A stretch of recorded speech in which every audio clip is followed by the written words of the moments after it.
Welcome to chemistry planet. आज हम discuss करने वाले हैं एक इम्पॉर्टेंट रिएक्शन दैट इज विल्समेयर हाक रिएक्शन और इसका हम मैकेनिज्म भी डिस्कस करेंगे। विल्समेयर हाक रिएक्शन एक फॉर्मेलेशन रिएक्शन है जिसमें हम फॉर्मेलेशन ऑफ एरोमेटिक कंपाउंड्स करते हैं, specially electron rich aromatic compounds. और फॉर्मेलेशन का मतलब क्या होता है? फॉर्मेलेशन का मतलब रहता है इंट्रोडक्शन ऑफ CHO ग्रुप यानी aldehydic group into an organic compound या into aromatic ring। ये फॉर्मेलेशन रिएक्शन जो होती है यानी विल्समेयर हाक रिएक्शन, ये एक इलेक्ट्रोफिलिक एरोमेटिक सब्स्टिट्यूशन रिएक्शन है। ये रिएक्शन मैं आपको समझा दूंगा विद मैकेनिज्म। पहले हम इसका जनरल रिएक्शन लेते हैं। मान लीजिए ये बेंजीन रिंग है। इस बेंजीन रिंग को अगर मैं सब्स्टिट्यूटेड फॉर्मामाइड जैसे NN dimethyl formamide plus phosphoryl chloride के साथ ट्रीट करूं, उसके बाद में हाइड्रोलिसिस कराऊं, तो मुझे ये एल्डिहाइड मिलेगा। यानी इस बेंजीन रिंग पे CHO ग्रुप आपको मिलेगा। तो मैं बोलूँगा यहाँ पे इंट्रोड्यूस हो गया CHO या एल्डिहाइडिक ग्रुप। अब ये DMF क्या है? DMF है डाइमिथाइल फॉर्माइड। जैसे मैंने आपसे कहा, इट इज़ सब्स्टिट्यूटेड एमाइड है, NN डाइमिथाइल फॉर्माइड जिसे हम कहते हैं। ये सब्स्टिट्यूट एमाइन है, यहाँ पे सेकेंडरी एमाइन बोल सकता हूँ मैं इसको। तो इस डाइमिथाइल फॉर्माइड को हम यूज़ करते हैं। अब अगर मैं इसका एक शॉर्टकट रिएक्शन बताऊँ कि शॉर्टकट में होता क्या है, देखो एक्चुअल में नटशेल में अगर हमें रिएक्शन बताएंगे ना, तो यहाँ पे ये हाइड्रोजन निकल जाता है और ये ग्रुप निकल जाता है, तो हाइड्रोजन के बदले में CHO ग्रुप आ जाता है। तो ये जो रिएक्शन होती है ये सब्स्टिट्यूशन रिएक्शन होती है, सब्स्टिट्यूशन। लेकिन यहाँ पे ये जो रिएक्शन होगी ये होगी इलेक्ट्रोफिलिक एरोमेटिक सब्स्टिट्यूशन, यानी यहाँ पे इलेक्ट्रोफाइल का अटैक होता है इस एरोमेटिक रिंग पे, तब जाके ये सब्स्टिट्यूशन होती है। यानी H के बदले में CHO ग्रुप आ जाता है। क्लियर? अब ये सब चीज़ें हमें समझ में आएंगी जब हम इसका मैकेनिज्म पढ़ेंगे। तो सबसे पहले हम इसका मैकेनिज्म लेते हैं। अब विल्समेयर हाक रिएक्शन का जो मैकेनिज्म है वो बहुत ही सिंपल मैकेनिज्म है। होता क्या है, देखो यहाँ पे ये फॉस्फोराइल क्लोराइड और डाइमिथाइल फॉर्माइड ये पहले आपस में रिएक्ट करते हैं और एक इलेक्ट्रोफाइल जनरेट होता है। कैसे होता है? देखो ऐसे होता है, ये लोन पे इधर शिफ्ट हो जाती है और ये लोन पे ये पाई बॉन्ड ये इधर शिफ्ट होता है, इसके ऊपर अटैक करता है। एक्चुअली पहले ये लोन पे अटैक करता है, उसके बाद में ये पाई बॉन्ड शिफ्ट हो जाता है। तो आप इसको ऐसे भी बता सकते हैं, ठीक है। ये फॉस्फोरस पे क्यों अटैक करता है? क्योंकि ये जो बॉन्ड है ये पोलर बॉन्ड है, यहाँ पे ऑक्सीजन डेल्टा नेगेटिव, ये डेल्टा पॉजिटिव रहता है, क्योंकि phosphorus is less electronegative than oxygen, ठीक है। और जब ये बॉन्ड इधर शिफ्ट होगा तो उसी दौरान ये बॉन्ड इधर शिफ्ट होगा। बस ये आपको समझना है। क्लियर? तो आपको इनकी जो रिएक्शन है इससे मिलेगा आपको ये एक इंटरमीडिएट, जिसमें आपको मिलेगा N double bond C। N ने लोन पेयर दी है तो N के ऊपर पॉजिटिव चार्ज, फिर C ने एक तरफ लोन पेयर ले ली यानी बॉन्ड ले लिया, दूसरी तरफ दे दिया तो इसके ऊपर C पे कोई चार्ज नहीं। ऑक्सीजन ने भी यहाँ से, मान लो ऑक्सीजन ने ये बॉन्ड यहाँ से लिया और इधर से ये लोन पेयर दे दी, तो ऑक्सीजन के ऊपर भी कोई चार्ज नहीं। तो ये डबल बॉन्ड जो है ये बन जाएगा सिंगल बॉन्ड। देखो C डबल बॉन्ड O जो था वो सिंगल बॉन्ड O हो गया, और इस ऑक्सीजन का बॉन्ड हो गया फॉस्फोरस के साथ में, फॉस्फोरस, और P double bond O convert हो गया P सिंगल बॉन्ड O, और इस ऑक्सीजन के ऊपर आएगा नेगेटिव चार्ज, ठीक है। ये नेगेटिव चार्ज ऐसे वापस शिफ्ट होगा और यहाँ से निकल जाएगा ये Cl विद नेगेटिव चार्ज, यानी Cl नेगेटिव माइनस हो जाएगा। क्लियर? तो आपको मिलेगा ये प्रोडक्ट, यानी N डबल बॉन्ड, यहाँ पे 2 methyl, N double bond C, फिर ये सिंगल बॉन्ड O, फिर P double bond O। Clear?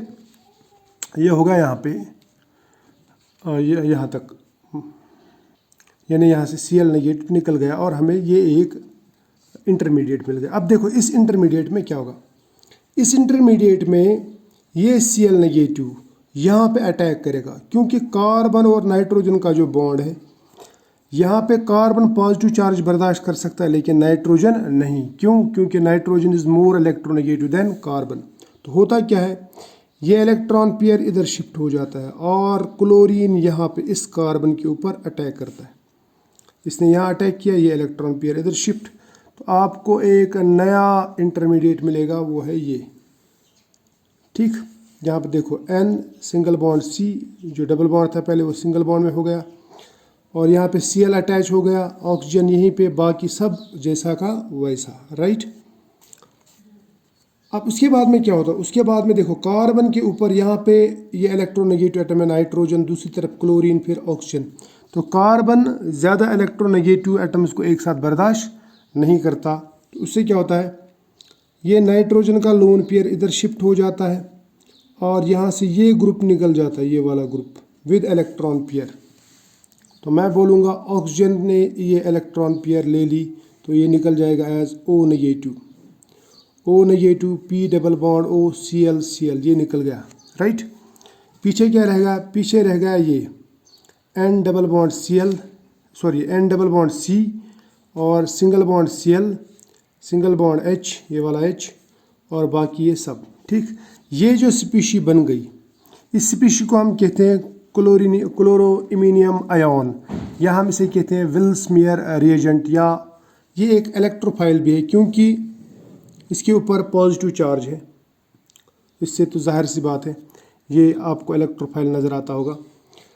देखो यहाँ पे ये जो लोन पेयर है, ये बॉन्ड पेयर जो है, बॉन्ड पेयर इधर भी शिफ्ट हो सकती है, नाइट्रोजन न्यूट्रलाइज हो जाएगा तो कार्बन पे पॉजिटिव चार्ज होगा, तो ये दोनों आपस में ऐसा कंजुगेशन में रहेंगे, या मैं बोलूँगा रेजोनेंस में रहेंगे। These are two resonating structures. यहाँ तक तो क्लियर है।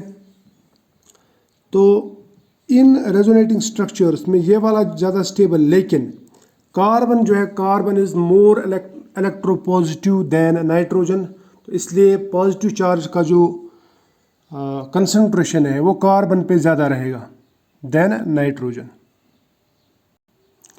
अब यहाँ पे देखो, अब ये जो यहाँ पे बन गया है इलेक्ट्रोफाइल, हम इस इलेक्ट्रोफाइल को थोड़ा सा उल्टा लिख देंगे। मैं यहाँ पे इसको उल्टा लिख देता हूँ और इसका हम देखेंगे बेंजीन के साथ में रिएक्शन कैसे होता है।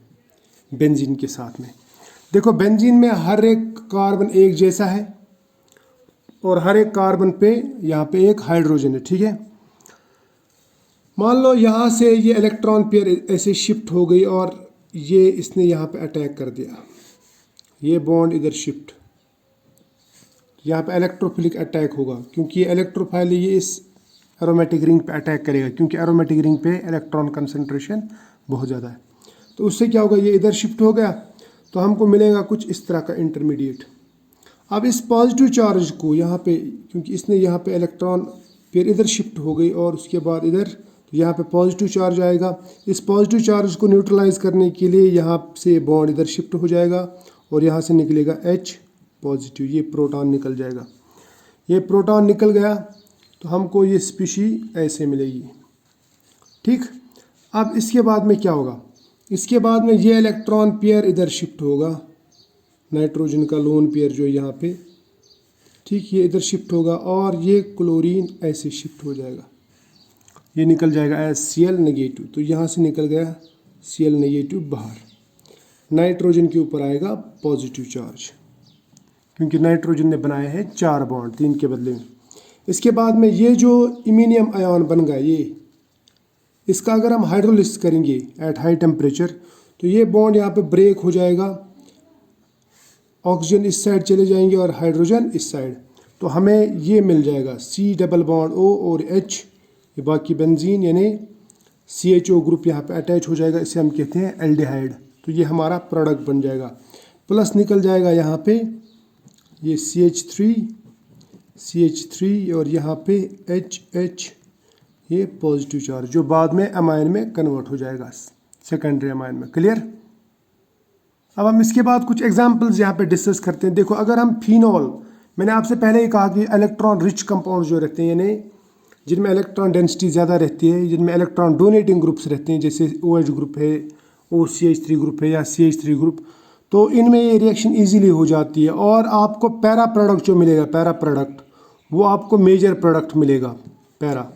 मिलना तो आर्थो भी था, लेकिन आर्थो पे स्टीरिक हिंड्रेंस होती है, तो उसकी वजह से वहाँ पे जो विल्समेयर रिएजेंट है इलेक्ट्रोफाइल वो इजीली अटैक नहीं कर सकता। अब देखो ये मेजर प्रोडक्ट है, major product, para product is major product, यानी पैरा पोजीशन पे CHO ग्रुप अटैच हो जाएगा। इस तरह से अगर हम ये वाला कंपाउंड लेंगे, यहाँ पे 2 OH ग्रुप्स हैं, ठीक है, यहाँ पे ये आर्थो पोजीशन है, ये इसका पैरा है और ये इसका पैरा है।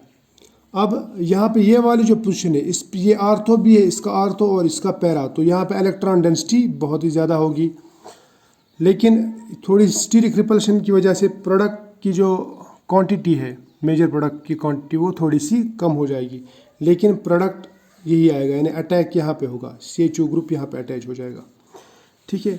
अब यहाँ पे अगर हम ऐसे ही एनिसोल लेंगे, इसमें देखो, इसमें मैंने DMF के बदले में कोई दूसरा सब्स्टिट्यूटेड एमाइड ले लिया, फॉर्माइड, तो ये भी काम करेगा, है ना, ये भी काम करेगा, और यहाँ पे आपको मेजर प्रोडक्ट पैरा मिलेगा, यानी पैरा प्रोडक्ट मिलेगा एज मेजर, ठीक है। आपको सिंपली पैरा प्रोडक्ट पे CHO ग्रुप अटैच कराना है। अब देखो, अगर आपके पास में इनके अलावा सिंपल बेंजीन रिंग्स के अलावा या सब्स्टिट्यूट बेंजीन रिंग्स के अलावा ये एरोमेटिक कंपाउंड्स आ गए, जैसे पायरोल आ गया या थायोफीन आ गया, तो थायोफीन और पायरोल में ये पोजीशन नंबर 2, जैसे पायरोल पे पोजीशन नंबर 2 पे CHO ग्रुप अटैच हो जाता है, लेकिन इसका जो हाइड्रोलिसिस कराते हैं हम, वो कराते हैं बेसिक मीडियम में, क्योंकि पायरोल जो रहते हैं ना ये एसिड सेंसिटिव रहते हैं, because these are basic in nature. तो याद रखना, इस तरह से थायोफीन में भी हम बेस की मदद से हाइड्रोलिसिस कराते हैं, यानी लास्ट स्टेप जो है वो बेसिक मीडियम में कराते हैं। अब देखो, ये जो रिएक्शन हमने पढ़ी, इसमें कुछ खास बातें, एक तो ये फ्रिडल-क्राफ्ट्स का सब्स्टिट्यूट है, फ्रिडल-क्राफ्ट रिएक्शन का, इसमें फॉर्मेलेशन होती है, लेकिन कोई भी इसमें स्ट्रॉन्ग लेविस एसिड हम यूज़ नहीं करते। ये एक इम्पॉर्टेंट फॉर्मेलेशन रिएक्शन है और इलेक्ट्रोफिलिक सब्स्टिट्यूशन रिएक्शन है। तो आई होप ये आपको समझ में आया होगा। एन्जॉय दीज लेक्चर्स और आप इनको शेयर करते रहिएगा।